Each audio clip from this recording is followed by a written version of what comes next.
अध्यक्ष जी, अध्यक्ष जी प्लीज, आपने इस महत्वपूर्ण विषय पहलगाम हमला और ऑपरेशन सिंदूर पर मुझे बोलने का मौका दिया।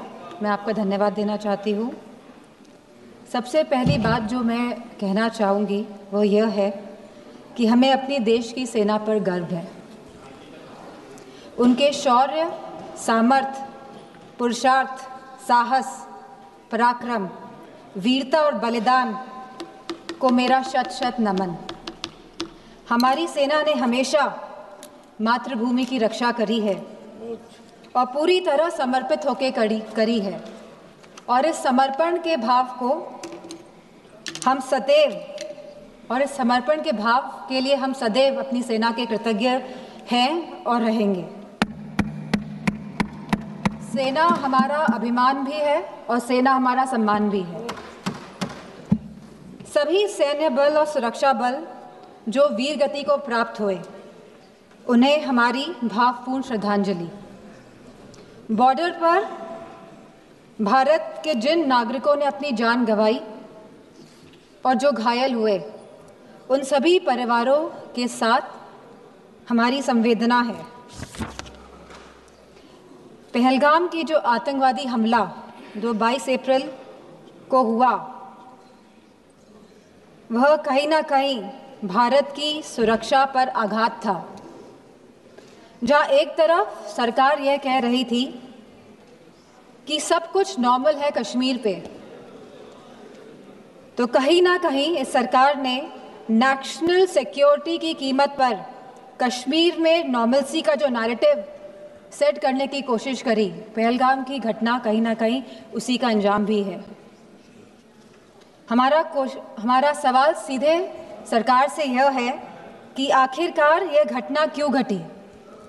आखिरकार पहलगाम में बाइसान वैली में जहां हजारों टूरिस्ट रोज जा रहे थे अपने परिवारों के साथ, और मैं पूछना चाहूँगी सरकार से कि अगर आपके परिवार के या हमारे परिवार का कोई भी सदस्य कश्मीर जाता, घाटी में घूमने जाता, तो बिना सिक्योरिटी के क्या आप उन्हें भेज देते?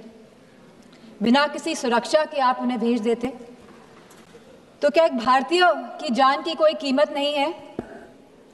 कहीं ना कहीं जो यह घटना घटी है, इसके लिए पूरी तरह से यह सरकार जिम्मेदार है और इसको रिस्पॉन्सिबिलिटी भी लेनी पड़ेगी और अकाउंटेबिलिटी भी सेट करनी पड़ेगी।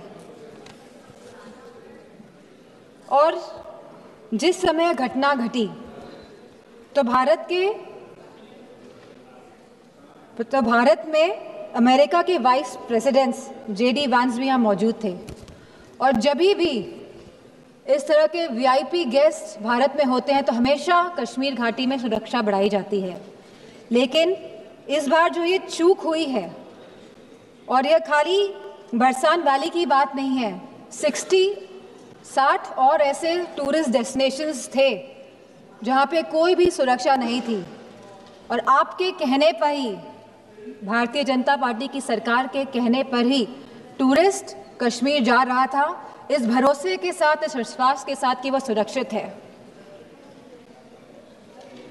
और यह जिम्मेदारी अंतोगत इस सरकार ने, भारतीय जनता पार्टी के नेताओं ने क्या कहा कि यह जिम्मेदारी टूर ऑपरेटर्स की थी वहाँ की सुरक्षा की, जो बहुत ही गैर जिम्मेदारा बयान है और साथ ही इनकी संवेदनहीनता को भी दर्शाता है।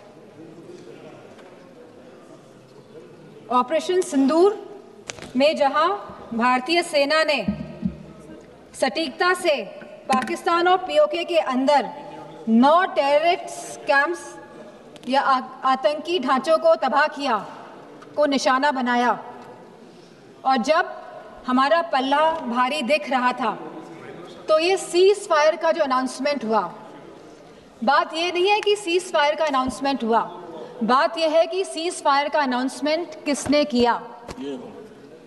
किसी भी भारत के मंत्री ने या कोई भी भारत के ऑफिशियल हैंडल से यह अनाउंसमेंट क्यों नहीं किया गया?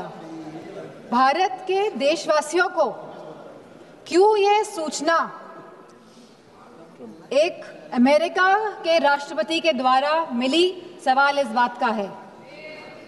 सेम कहीं ना कहीं भारत की फॉरेन पॉलिसी पूरी तरह से फेल है और जो ये विश्व गुरु का जो माहौल बनाया जा रहा है देश में और पूरे संसार, पूरे विदेशों में कहीं ना कहीं ये भी पूरी तरह फेल है, क्योंकि ऑपरेशन सिंदूर के तुरंत बाद और सीज़फायर के तुरंत बाद IMF ने $1 बिलियन पाकिस्तान को देने का काम किया है। वहीं वर्ल्ड बैंक ने $108 मिलियन पाकिस्तान को देने का काम किया है।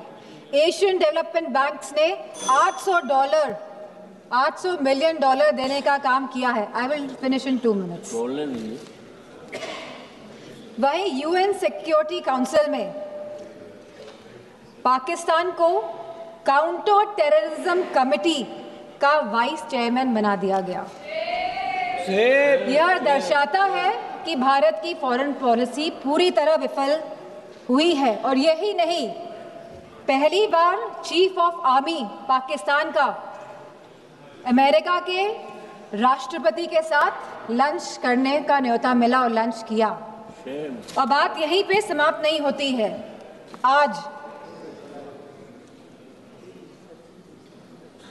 जनरल माइकल कुरेला को प्रेसिडेंट ऑफ पाकिस्तान ने प्रेस्टिजियस निशान-ए-इम्तियाज अवार्ड भी दिया है। तो ये रिश्ता जो पाकिस्तान का और जो अमेरिका का है और इन रिश्तों के बीच में भारत का खड़ा है, सवाल इस बात का है।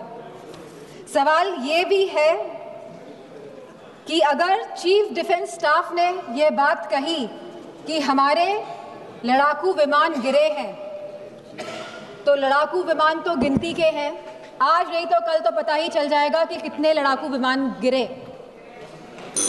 प्लीज मां। तो सरकार को क्या दिक्कत है बताने में? सर 2 मिनट्स कि please 1 minute, please conclude. Only 2 minutes last. 1 minute, 1 minute. कितने लड़ाकू विमान गिरे हैं और ये लड़ाकू विमान जो गिरे हैं ये क्यों गिरे, ये भी सरकार को बताना पड़ेगा। सरकार पूरी तरह से, सरकार का इंटेलिजेंस फेलियर है। सरकार ये बात जानती ही नहीं थी कि जहां हम पाकिस्तान से लड़ रहे हैं वहीं दूसरा देश, हमारा पड़ोसी देश चीन, चाइना पूरी तरह से समर्थन कर रहा था पाकिस्तान का। क्या ये इंटेलिजेंस फेलियर था या ये एक्शनेबल इंटेलिजेंस को इग्नोर किया गया?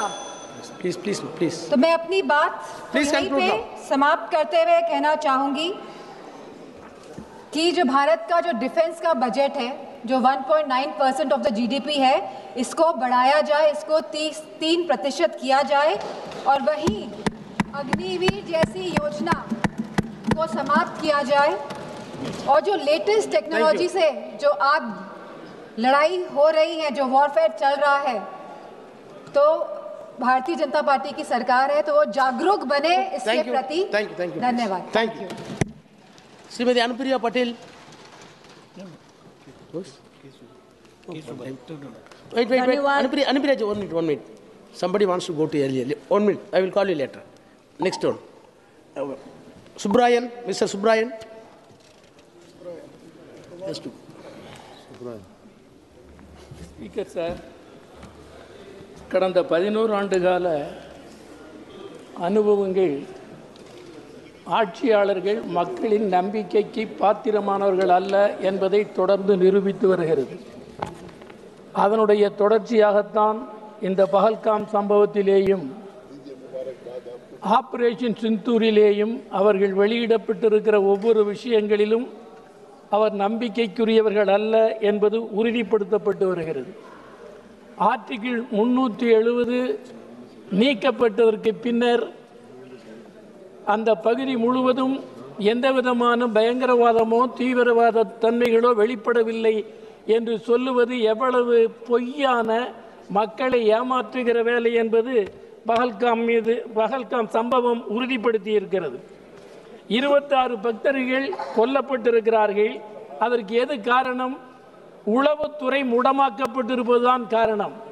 உண்மையில் சத்திய மேவை ஜெயதே என்ற முழக்கத்திற்கு ஆட்சியாளர்கள் பொருத்தமானவர்கள் என்றால் உள்துறை அமைச்சர் ராஜினாமா செய்து வெளியேறி இருக்க வேண்டும். அதுதான் செய்திருக்க வேண்டிய வேலையாகும். ஆனால் அவர் செய்யவில்லை. இன்று காலையிலே கூட அவர் பேசுகிற தோரணை என்பதும் ஜனநாயகத்தை மிரட்டுவது மாதிரி தெரிகிறது.